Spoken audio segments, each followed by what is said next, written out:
इस वक्त की दोस्तों तमाम बड़ी खबरें सामने निकल के आ रही हैं। फटाफट अंदाज में एक एक करके जो मुख्य समाचार हैं उनको जानते हैं। जहां पर पहली बड़ी खबर में आप लोगों को बताएंगे, आरजेडी ने परिणाम मानने से ही इनकार कर दिया है। सूत्रों के हवाले से बड़ी खबर, आरजेडी के सभी विधायक दे सकते हैं इस्तीफा, मचा हड़कंप। जानेंगे पूरी खबर। सूत्रों के अनुसार ताजा ब्रेकिंग न्यूज आ रही है। और वहीं दूसरी बड़ी खबर में बताएंगे, वोट परसेंटेज में हो गया है बड़ा खेला। आरजेडी को मिले सबसे ज्यादा वोट और सबसे कम सीटें मिली आरजेडी को। मचा है इसको लेकर के भी बवाल, और बात होगी आगे वीडियो में दोस्तों। बिहार चुनाव के नतीजों के बीच में नीतीश कुमार को लेकर के यहां पर जेडीयू ने सीएम वाला पोस्ट डिलीट किया। क्या यहां पर नीतीश कुमार की छुट्टी करेगी भाजपा, क्योंकि भाजपा के पास अपने दम पर अब पूर्ण बहुमत मौजूद है। आइए जानते हैं कि करके सभी लेटेस्ट अपडेट्स को। लेकिन उससे पहले दोस्तों, अगर आप लोग भी खुले तौर पर संविधान की रक्षा करने वाले इंडिया गठबंधन के समर्थन में खड़े हैं तो वीडियो को लाइक करके अपना समर्थन दर्ज करवाइएगा। चैनल पर नए हैं तो चैनल को सब्सक्राइब कीजिएगा। कमेंट बॉक्स में जय हिंद जय भारत जरूर ही कमेंट कीजिएगा। दोस्तों, ब्रेकिंग न्यूज आ रही है सूत्रों के अनुसार। लेटेस्ट अपडेट, सूत्रों का बड़ा दावा, आरजेडी का परिणाम मानने से इनकार। आरजेडी के सभी जीते हुए विधायक इस्तीफा दे सकते हैं। समय की सबसे बड़ी ब्रेकिंग न्यूज आ रही है। पूरा देश हैरान है कि आखिर ये नतीजे कैसे आए। 200 का आंकड़ा यहां पर एनडीए गठबंधन पार कर गया। सोशल मीडिया पर लोगों ने तंज कसा और कहा कि 202 ही क्यों, 243 में 243 सीटें ही क्यों नहीं दिखा दी गई। अमित शाह ने 160 से 180 सीटों का दावा किया था और देख सकते हैं कि सीटें उससे भी कई ज्यादा आई हैं। और वहीं दोस्तों, आप लोगों को बताते चलें, सबसे ज्यादा जिस पार्टी को यहां पर सबसे ज्यादा वोट प्रतिशत मिला उस पार्टी को 50 सीटों का नुकसान हुआ, और जिनको वोट प्रतिशत कम मिले उनको 40 सीटों का फायदा हुआ। आखिर कैसे? आंकड़े हैरान ही करने वाले हैं।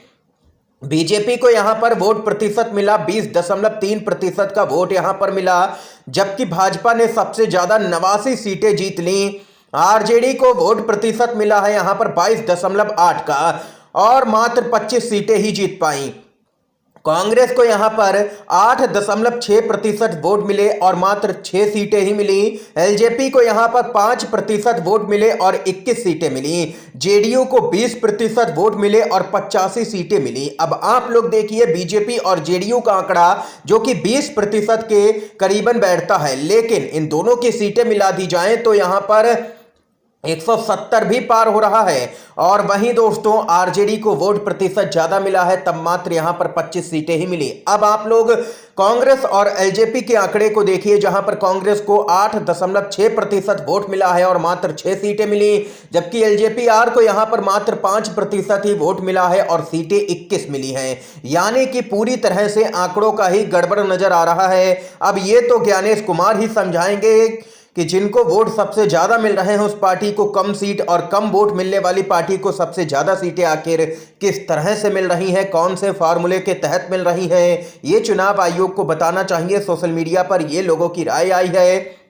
अमित शाह ने ऐसे ही नहीं कहा था कि हम 2047 तक कहीं नहीं जाने वाले हैं। ये बयान यहां पर ईवीएम के दम पर ही कहा गया। पवन खेड़ा ने ट्वीट किया और कहा कि चोर तो छिपकर चोरी करते हैं, जो बिहार में हुआ यह खुलेआम डाका है। और वहीं पुष्पम प्रिया चौधरी बोली, ईवीएम रिगिंग में इस बार मेरी मां, घर व हर मोहल्ले में रिश्तेदारों तक के वोट बीजेपी उम्मीदवार को ट्रांसफर हो गए। ये यहां पर गंभीर आरोप लगाया है पुष्पम प्रिया चौधरी ने। और वहीं दोस्तों, संजय सिंह आम आदमी पार्टी के सांसद बोले, जीत का प्रमाण पत्र तो पहले ही ज्ञानेश कुमार ने मोदी को दे दिया था। ये नतीजे हैरान करने वाले नहीं, पहले से ही तय थे। परकला प्रभाकर निर्मला सीतारमण के पति हैं, बोले बिना किसी हेरफेर के ऐसे नतीजे संभव नहीं है किसी भी कीमत पर। और वहीं कॉमेडियन कुणाल कामरा बोले, नतीजों पर ज्ञानेश कुमार को नेपाल भेजो, वहां भी भाजपा सरकार बन जाएगी। ये जोरदार तरीके से तंज कसा है और बिहार की जीत के लिए अब हर कोई यहां पर ज्ञानेश कुमार को ही भाजपा का लिए जीत का जिम्मेदार बता रहा है। राहुल गांधी ने भी बिहार नतीजों पर ट्वीट किया और कहा कि मैं बिहार के उन करोड़ों मतदाताओं का हार्दिक आभार व्यक्त करता हूं जिन्होंने महागठबंधन पर अपना विश्वास जताया।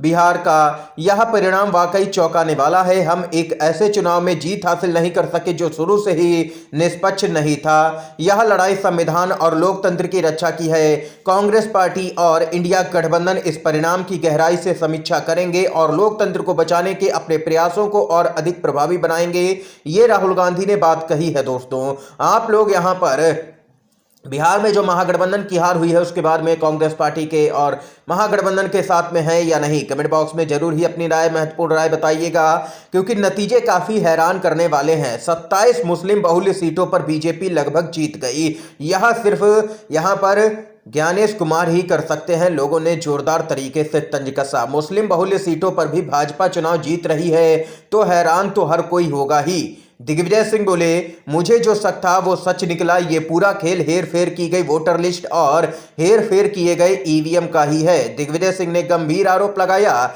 अब आप लोग एक और आंकड़ा दोस्तों यहां पर सुनिए और गंभीरता से सोचिएगा कि आखिर यहां पर हो क्या रहा है। बिहार में वोटर है 7 करोड़ 42 लाख, लेकिन वोटिंग हुई है 7 करोड़ 45 लाख की। चुनाव आयोग कह रहा है कि सिर्फ 66.67% ही वोटिंग हुई है, यानी कि आंकड़ों में यहां पर भी झोल ही नजर आ रहा है। अब इन आंकड़ों पर अगर कोई बात करेगा, गौर करेगा, तो सीधे तौर पर गड़बड़ी ही नजर आ रही है। इन आंकड़ों के बाद में 3 लाख वोटों का पूरी तरह से यहां पर कोई भी अता पता नहीं है, कहां से वोट आए, किसने दिए।